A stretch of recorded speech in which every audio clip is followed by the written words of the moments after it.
America is faced with a liberal legion of doom. Recently, two of its top villains expressed their utter contempt for the intelligence and the basic facts regarding their dangerous power-wielding hypocrisy. Michigan Governor Whitmer got a reality check when President Trump recently visited her state on a campaign stop. The alleged plot to kidnap or kill Governor Whitmer broke just days ago. She immediately blamed President Trump for inspiring the plot. Now the president on Governor Whitmer's home turf here in Muskegon.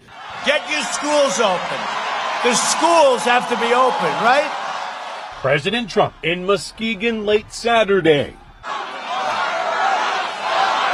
Lock them all up. She reacted by playing the victim card for a kidnapping plot where the smoke hasn't even cleared yet. 10 days after a plot to kidnap, put me on trial, and execute me.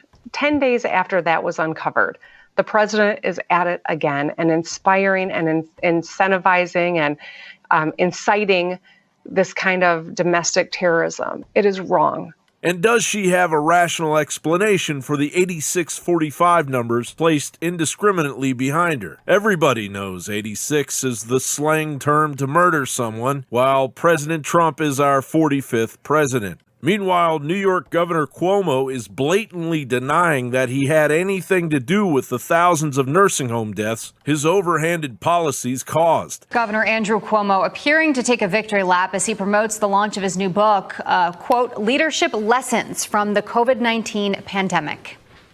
Can you see why a lot of people think, if you say we're in the halftime of this, that writing a book, a retrospective in the middle of it, sort of celebrating the things that you did right, feels off and strange? No, Willie, it's not a celebration at all.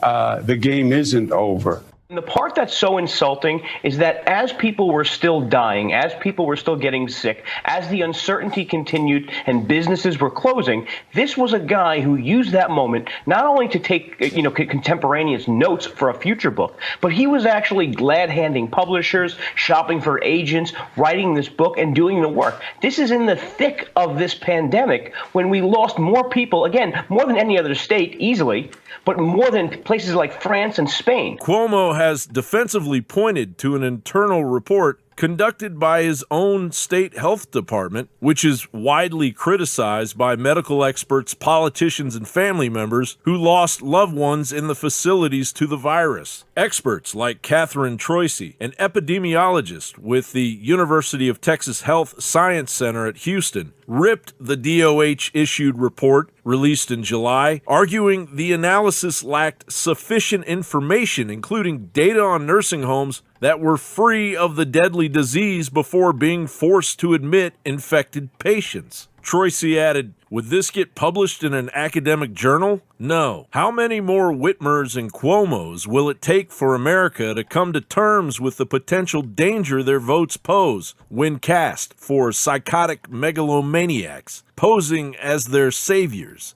John Bound reporting.